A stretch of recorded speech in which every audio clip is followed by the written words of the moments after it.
আলহামদুলিল্লাহ। এই জন্য মুসলমান পাঁচতলায় থাকো চাই বাস্তলায় থাকো, যেখানে থাকো যে অবস্থায় থাকো আল্লাহ শুকরিয়া আদায় করো। আল্লাহ বলেন আল হামিদ, প্রশংসা করনে ওয়ালা হয়ে যাও। পৃথিবীর মুসলিমদেরকে বলে যাচ্ছে শুনে, মুর্শিদাবাদের ভাই বোনদেরকে বলে যাই, যারা আপনাদের চাইতে বড় লোক ওদের দিকে দেখবেন না, বরং আপনার চাইতে গরিব যে ওর দিকে তাকান আর আল্লাহর শুকরিয়া আদায় করুন। বড় লোকের দিকে দেখলে আল্লাহর বিরুদ্ধে মন চলে যাবে, আর গরিবদের দিকে দেখলে শুকরিয়া আদায় বাড়বে। বলে কেন? এটা উপন্যাস শুনে নেন।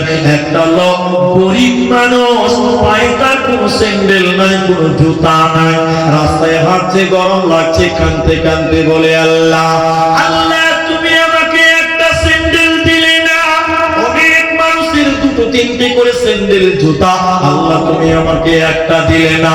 আল্লাহর বিরুদ্ধে বলতে বলতে লোকটা খালি পায়ে আগিয়ে যাচ্ছিল।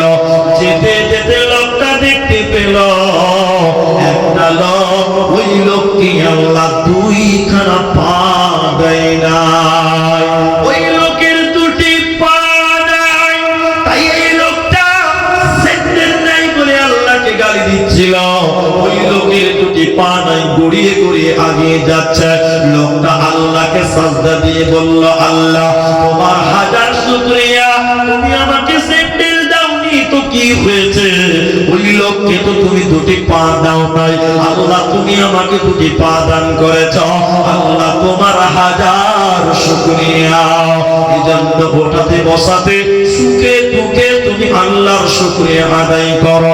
কারণ সাহাবীরা অনেক কষ্টে অনেক শহীদের বিনিময় যখন মক্কা বিজয় করতে পারল, সাহাবীরা আনন্দ ছিল। আল্লাহ নবী বলছেন, আল্লাহ কোরআনে আদেশ করলেন ইয়া রাসূলুল্লাহ, নবী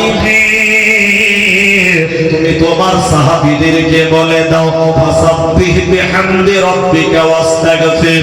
বহু জানের বিনিময় দুঃখের দিনে তারা আমার শুকরিয়া আদায় করেছিল।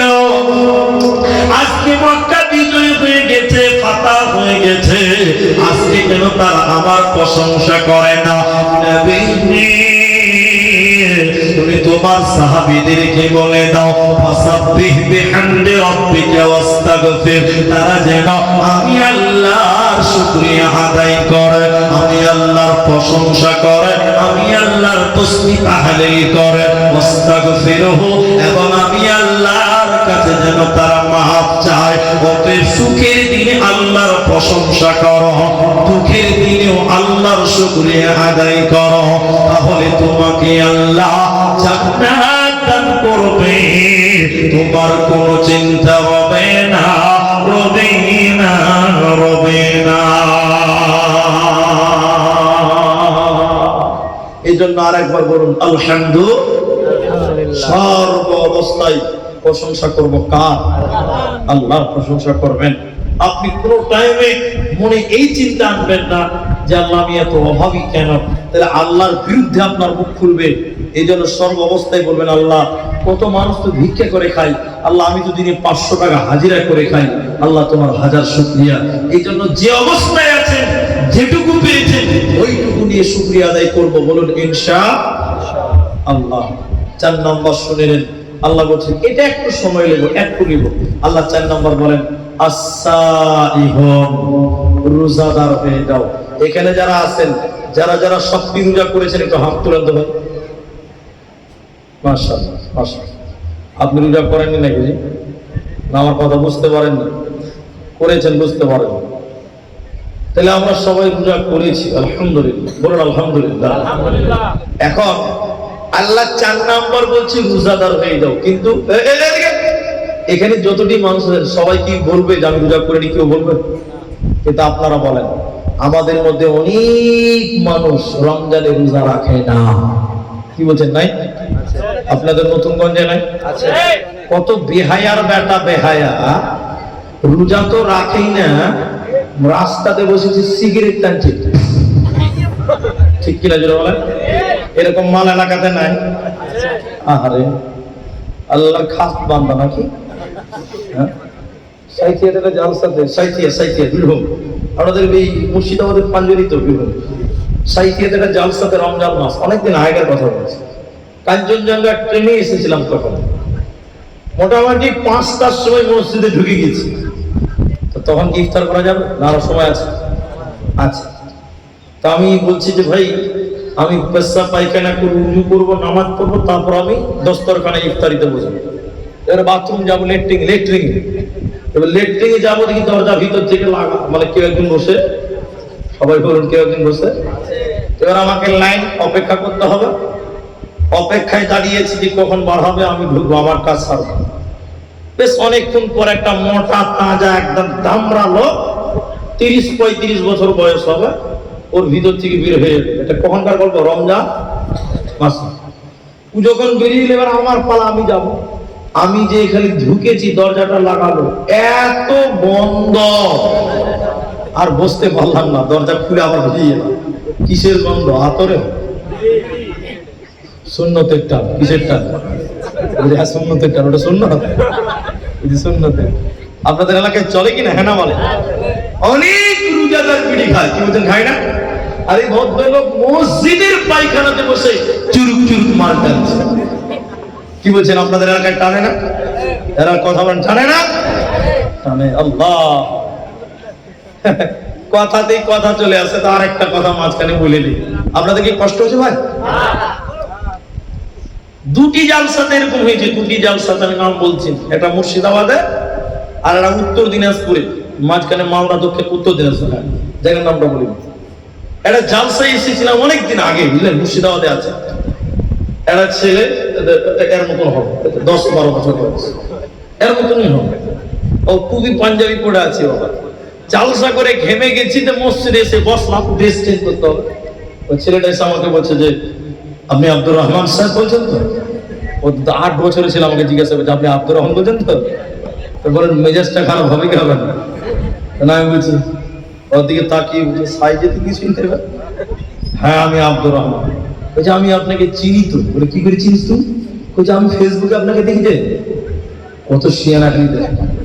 তা বলছে হ্যাঁ তো কি হয়ে যাবো? বলছে উনি সাহেব এটা আপনাকে প্রশ্ন করবো, আপনি উত্তর দিতে পারবেন? 8 বছরের ছেলে যদি আমাকে বলে উত্তর দিতে পারবেন, পেস্টিজে লাগে কি লাগে না? সম্মানে লাগে না? তখন আমার দিকে তাকিয়ে বুঝবে তোর আবার কি প্রশ্ন? তখন আমাকে বলছে মুনি সাহেব তুমি আমাকে হেলা করছো। তখন কেন? বলছে তোমাকে যে প্রশ্ন করবো, এই প্রশ্ন তোমার আগে আর 3টা বক্তাকে করেছিলাম, ওরা উত্তর দিতে পারে না। ভাই তখন কিন্তু ভয় লাগবে। কি বলছে তখন ভয় লাগবে না? 3টা বক্তা উত্তর দিতে পারেনি, আমি 4 নাম্বার, ভয় লাগবে কি লাগবে না? তো ভয়েরও ব্যাপার, কিন্তু বাচ্চা ছেলেকে যে ভয় খেলে হবে? বুকটা উঁচু করে ভিতর কিন্তু ধরে ধরে ভয় পেয়ে গেছে। বুকটা উঁচু করে বুঝি 3টা বক্তা পারেনি, তুই কি ভাবছি আমও পারবো না নাকি? বল তোর কি প্রশ্ন আছে? বলে মুনি সাহেব না জানলে বলবে যে জানি না, কিন্তু লুকাবে না। কেন? ওই যে উত্তর কিন্তু আমার জানা আছে। তখন ভাই আরো ভয়। ও যদি উত্তর না জানে তাহলে আমাকে 9-6 করে এদিক সেদিক বুঝাতে পারবো। ও যে উত্তর আমার জানা আছে ভাই, তখন আরো বেশি ভয় করবে। তা বলছি জানা আছে তো কি হলো, তাই কি আমি বলতে পারবো? বল কি প্রশ্ন আছে? তো বলছে মুনি সাহেব তোর একটু আড়ালে বলবো, কানে কানে বলবো। বলছে না এখানেই বল। বলছে না না সবাই জেনে যাবে যে খুব সাংঘাতিক প্রশ্ন।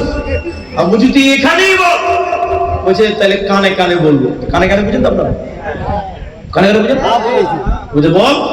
তো ওর মুখটা আমার কানের কাছে, এদিকে শুনেন, ওর মুখটা আমার কানের কাছে না, আস্তে আস্তে বলছে মুনি সাহেব মেলায় তো জালসা করছেন, দেখি উত্তর দিতে পারছেন কিনা।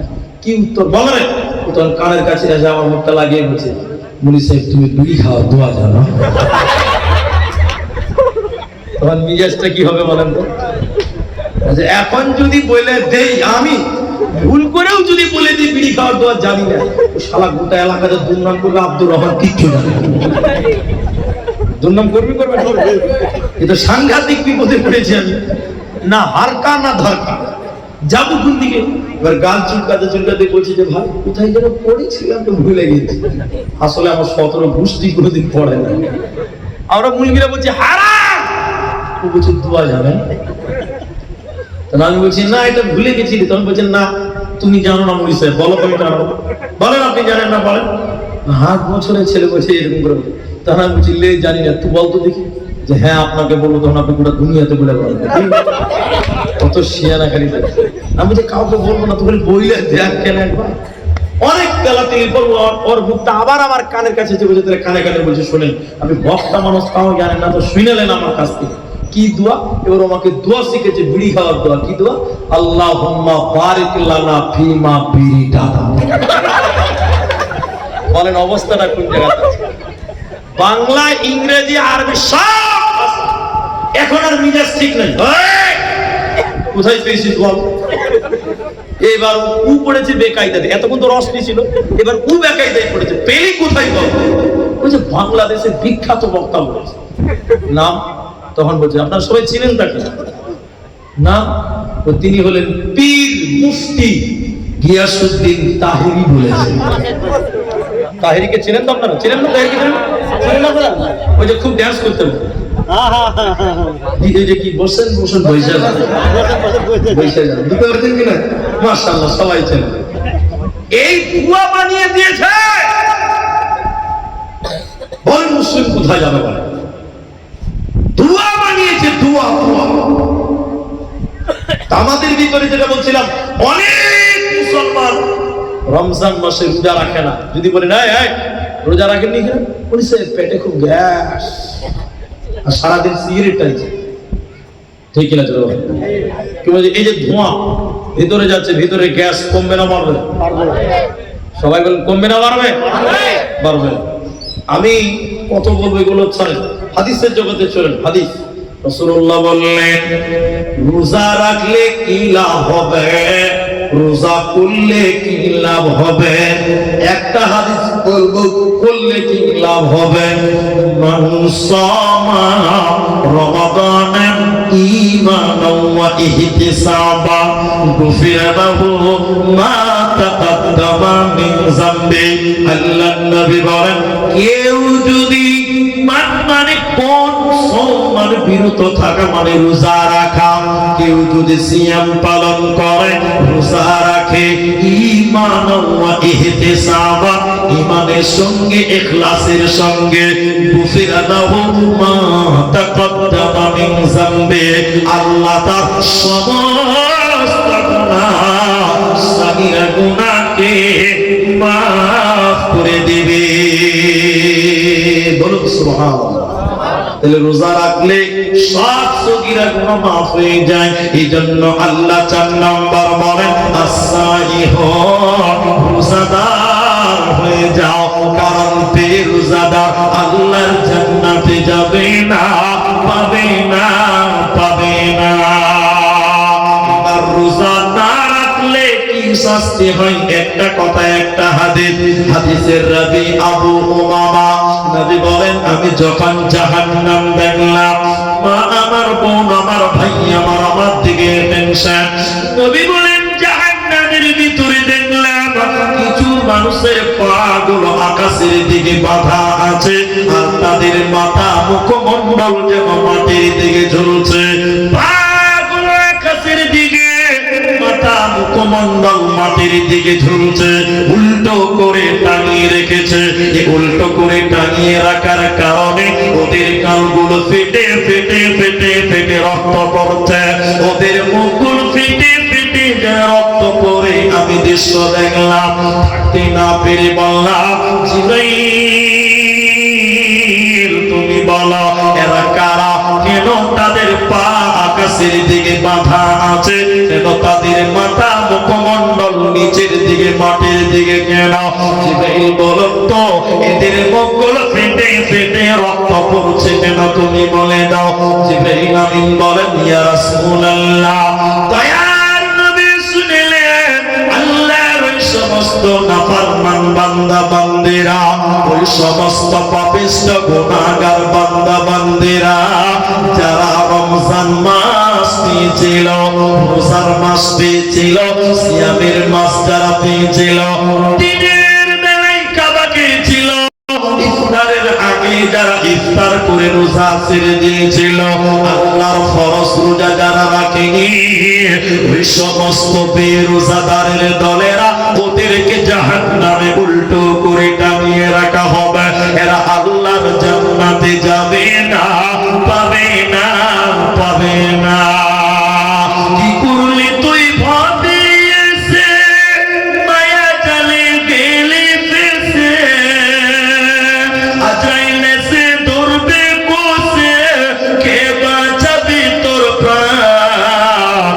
ওরে মুসলমান তোরা হারাস না ঈমান, ওরে মুসলমান তোরা হারাস না ঈমান।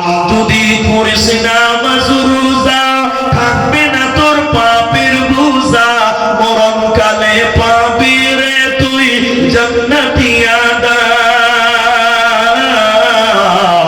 ওরে মুসলমান তোরা হারাস না ঈমান, ওরে মুসলমান তোরা হারাস না ঈমান। আল্লাহ 4 নম্বর বলেন, রোজাদার হয়ে যাও, সিয়াম পালন করনে वाला হয়ে যাও, কারণ বেরোজাদারকে আল্লাহ জান্নাত দেবে না, পাবে না, মিলবে না। তাহলে কটা হলো ভাই? কটা হলো? 4টা। তওবা করো, ইবাদত করো, প্রশংসা করো আর রোজা করো। তাহলে কটা হলো ভাই? 4টা। আরো 4টা আছে, কিন্তু শুনেন বেশি টাইম লাগবে না।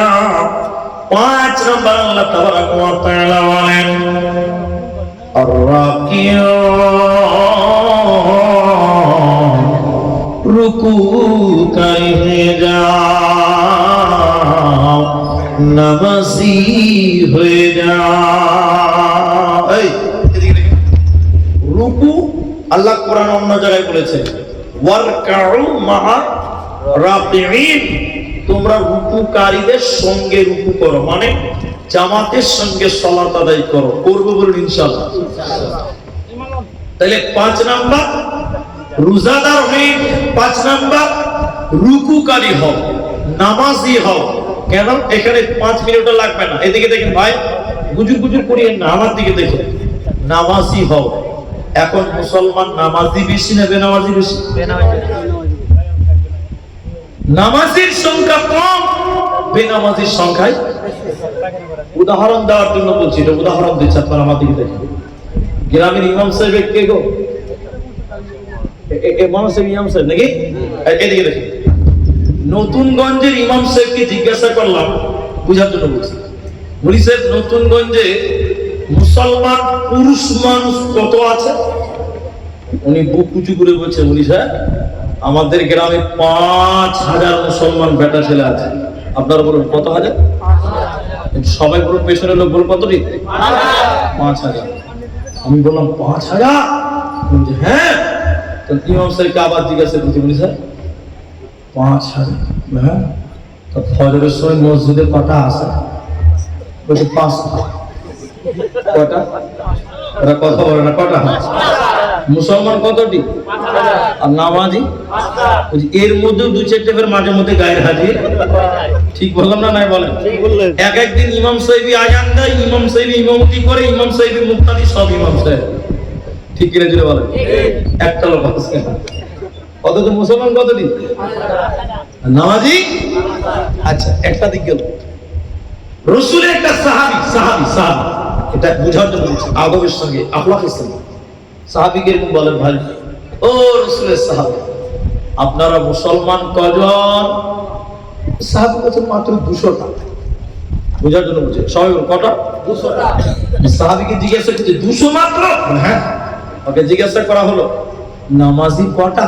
উত্তর কি দিবে? 200টা। উত্তর কি দিবে বলো?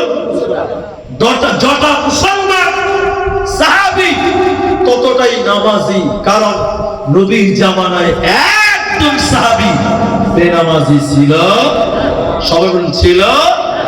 আরে সাহাবী তো দূরের কথা, রাসূলের জামানায় মুনাফিকেরাও 5 ওয়াক্তের নামাজ পড়তো। বলুন সুবহানাল্লাহ। আর এই যুগের মুসলমান আব্দুর রহমান না, নামাজ পড়ে না। এরকম আছে না? হ্যাঁ বলেন। আরে কি যে মার দিবে কবরে। অনেক লোক আবার এত বদমাশ, বলছে মুলি সাহেব তোমার গিয়ে লেগে চলো, আমাকে হতে যাই না। কত দোষ খালি দেখে। আর যত দোষ ইমামের, যত দোষ কার? সবাই বলুন কার? তাই নাকি? হ্যাঁ হ্যাঁ হ্যাঁ, সাংঘাতিক ব্যাপার। ইমাম সাহেব যে রাস্তাতে একটু জোরে হাঁটে গ্রামে, তো বললে কিছু কিছু লোক চুলকানি উঠে যায়, বলছে ও মুলি সাহেব খুব জোরে হাঁটছো, দাওয়াত পাওয়াত আছে নাকি? আর মুলি সাহেব জোরে হাঁটতে বলছে দাওয়াত আছে। তাহলে মুলি সাহেব জোরে হাঁটতে, আর মুলি সাহেব টিপিস টিপিস করে আস্তে আস্তে হাঁটছে। তখন আরেক লোক চুলকাইছে ওকে, ভজা মেরে বলছে ও মুলি সাহেব পরের বাড়ি বেশি খেয়ে গেছে নাকি, হাঁটতে যে পারো না, এখন মুরগি কোথায় যাবে বলে? সব দোষ ইমামের, সব দোষ কার? ইমাম। এখন কিছু কিছু লোক বলছে মুলি সাহেব তোমার গিয়ে লেগে চলো, আমরা কোথায় যাই। এই তারাবি সম্পর্কে একটা কথা আছে, এই তুই তারাবি পড়তে যাস কি করে? বুঝছে তারাবি করতে কেন যাবো? কেন মানে সর্দারকে জিজ্ঞাসা করছে তারাবি পড়তে যাস না কেন, তোকে যে দেখতে পাই না। কি করতে যাবো? কি করতে যাবো মানে বুঝে নামো ডলার বলবি, বলছে 8 রাকাত, আর তোমার কে মধ্য ডলার ইমাম বলছে 20 রাকাত। এই ঝামেলাতে আমি বলি আমি তারাবি পড়তে যাই। সব দোষ এখন কার? বলো সব দোষ। আর এই যে জঘন্য খারাপ লোক হলো তারা যারা বলে মুনি সাহেব নামাজ পড়তে না পারি, ইমান তো ঠিক আছে, এরা হলো টাটকা শয়তান। জি হ্যাঁ, টাটকা পিওর শয়তান। যারা বলে নামাজ পড়ি না, ইমান ঠিক আছে, এদের চেয়ে খারাপ মানুষ এই জমিন আর কেউ হতে পারে? এরা জনগণকে ধোঁকা দিল না, আল্লাহকে ধোঁকা দিল। ঈমান আনতে গেলে সর্বপ্রথম তোমাকে নামাজ কায়েম করতে হবে, আমলের দিকে কি করতে হবে? নামাজ। বন্ধুরে আমার, অনেক লম্বা আলোচনা সংকীর্ণ করে শুধু এতটুকু বলে, জাহান্নামীরা যখন জাহান্নাম যাবে, কিছু কিছু জান্নাতীরা তারা জিজ্ঞাসা করবে জাহান্নামের গেটম্যানকে, দারওয়ান ও জাহান্নামের পাহারাদার ও মালিক ফেরেশতা তুমি বলো এরা কেন কেন কেন কেন কেন জাহান্নাম গেল? জাহান্নামীদেরকে বলা হবে ইয়াতাসালুনা আনিল মুজরিমিন। সূরা মুদাসসির 29 পারার সূরা মুদাসসিরের 40 থেকে 45 পাঁচটি আয়াত আপনি পড়বেন। আল্লাহ বলেন জাহান্নামীদের ব্যাপারে জিজ্ঞাসা করবেন কারা? জান্নাতীরা। মুসলিমদের ব্যাপারে বলা হবে এরা কেন জাহান্নাম গেল, কিসের কারণে জাহান্নাম দেওয়া হলো? আল্লাহ তাবারাক ওয়া তাআলা বলেন চারটি কারণে তাদেরকে জাহান্নাম দিলাম। চারটা কারণ কি? আমি চারটা বলবো না, একটা বলি। প্রথম নম্বর কারণ হলো লাম নাকু মিনাল মুসাল্লিন, আমরা নামাজ কায়েম করে নিয়ে বেনামাজি ছিলাম, আমরা মুসল্লি ছিলাম না। অতএব যারা নামাজ কায়েম করবে না, বেনামাজিকে আল্লাহ জান্নাতে দেবে না, পাবে না, পাবে না।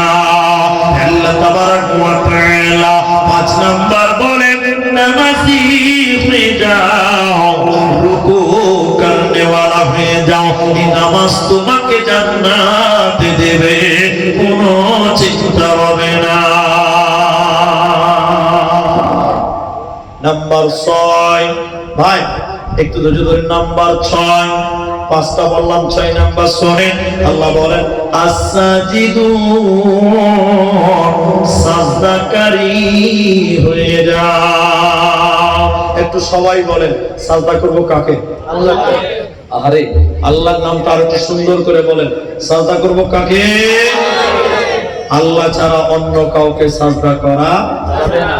কিন্তু এখন গাছের তলে, এদিকে গাছের তলে, পাথরের তলে, মাটির কাছে, কবরের কাছে, বিভিন্ন জায়গায় এই মুসলমানদের ভিতরেও এবং অনেক মুসলমানেরাও বিভিন্ন জায়গায় সাজদা করে। কি বলছেন, করে না?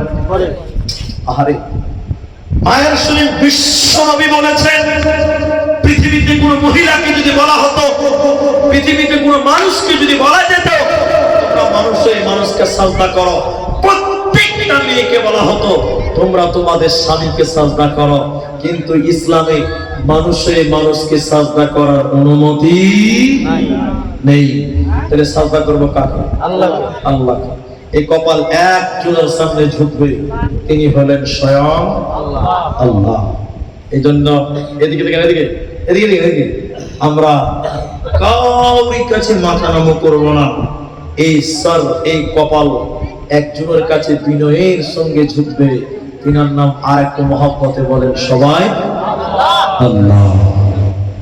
তাহলে গুনিয়ে দিয়ে এবার 1 নম্বর তওবাকারী হও, 2 নম্বর ইবাদতকারী হও, 3 নম্বর আল হামিদুন প্রশংসা করনে ওয়ালা হও, 4 নম্বর রোজাদার হও, 5 নম্বর আপনার কিনার উপর রুকুকারী নামাজি হও, 6 নম্বর সাজদাকারী হয়ে যাও, আল্লাহকে সাজদা করো।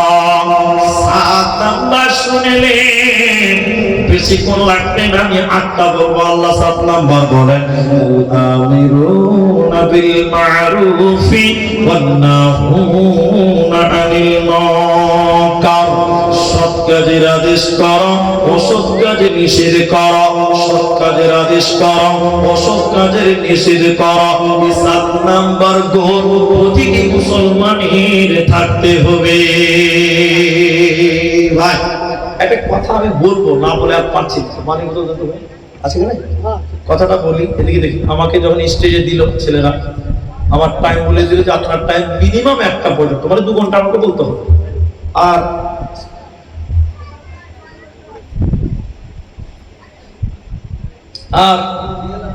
বিষয়টা হচ্ছে যে আমাকে বললো যে আদায়ের কোনো সমস্যা নেই, যে যা দিবে নেবেন, কিন্তু দেখেন যদি 1টা অবধি করি তাহলে 12:30 পার হয়ে গেছে, তাহলে আধা ঘন্টার টাইম আমার আছে।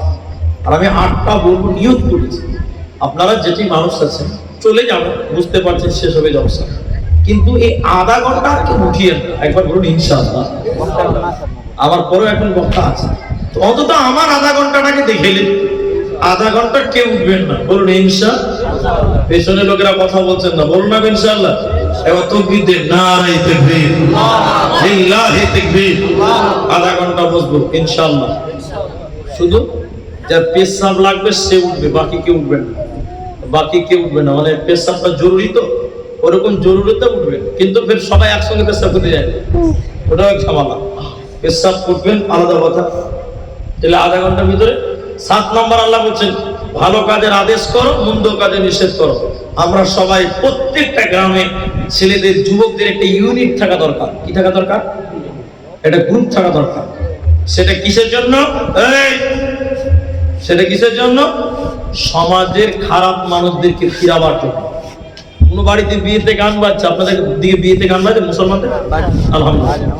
যদি কোনো বাড়িতে গান বাজে, রং খেলে বিয়ে বাড়িতে, এই ছেলেরা যে প্রতিবাদ করবে, আর যুবকেরা যদি কোনো কাজে দাঁড়িয়ে যায়, ওদেরকে বেকাবার মতন ক্ষমতা পৃথিবীর কারণ নেই। এই জন্য প্রত্যেকটা সমাজে যুবকদের একটা ইউনিট থাকা দরকার। আল্লাহ কোরআনে বলছেন ওয়ালতাকুম মিনকুম উম্মাতুন ইয়াদউনা ইলাল খায়র। তোমাদের ভিতরে এমন একটা দল থাকা দরকার যারা মানুষদেরকে ভালো কাজের আদেশ করবে। আর আল্লাহ 8টা কথা বলেছেন, তার মধ্যে 7 নাম্বার ভালো কাজের আদেশ করো, মন্দ কাজে নিষেধ করো। কিন্তু বর্তমান এই কাজে আমরা সবাই অগ্রসর হই। যেমন উদাহরণ দিলে বুঝতে পারবেন, মসজিদের ইমাম সাহেব ছুটি দেখেছে একটু বাইরে, ইমাম সাহেব আসরের নামাজ পড়েছে, দেখে মসজিদের সামনে রাস্তার উপরে ডিজে বক্স বাজিয়েছে, আর মুসলমানরা ড্যান্স করছে। তো মুলি সাহেব দেখে তো মাথা খারাপ। তো মুলি সাহেব বুড়া বুড়া লোকগুলোকে, ওরকম যারা বয়স্ক মানুষ আছে এরকম, মুলি সাহেব বলছে চাচা চাচা, ওই দেখেন মসজিদের সামনে মদ খেয়ে ড্যান্স করছে, চলেন চলেন একটু মানা করো, চলেন চলেন চলেন, আমরা গেলেই বন্ধ হবে, চলেন। এই বুড়া চাচা বলছে কি দরকার, খানাকা শুনবে না, বলে কি বলে না, বলে কি বলছে বলেন তো, কি দরকার, খানাকা শুনবে না, গলাতে ভোল্টেজ দাঁড়িয়ে থাকতে থাকতে বুড়ার এক কথা চলে এসে দৌড়তে দৌড়তে, দাদু তোমার বেগুনের ভুঁয়ে জমিগুলো ছাগল ঢুকে গেছে, দেখুন শালাবা, দেখছেন পাওয়ার, দেখছেন কত, এতক্ষণ কথা বাড়াইছে না, আর এখন বলছে কোন শালাবা, পুষ্টি উদ্ধার করে দিব। দিনের ব্যাপারে আমাদের কণ্ঠ উঁচু হয় না, কিন্তু দুনিয়ার ব্যাপারে দেখেন আল্লাহ বলেন 7 নাম্বার আল-আমিরুনা বিল মারুফি ওয়ান নাহুনা আনিল মুনকার, সৎ কাজের আদেশ করা, অসৎ কাজের নিষেধ করা, মন্দ কাজের নিষেধ করা, এই 7টা গুণের ভিতরে এটি হলো সবচাইতে বেশি জরুরি। এজন্য মানুষদেরকে দ্বীনের পথে দেখো, নামাজে যাও,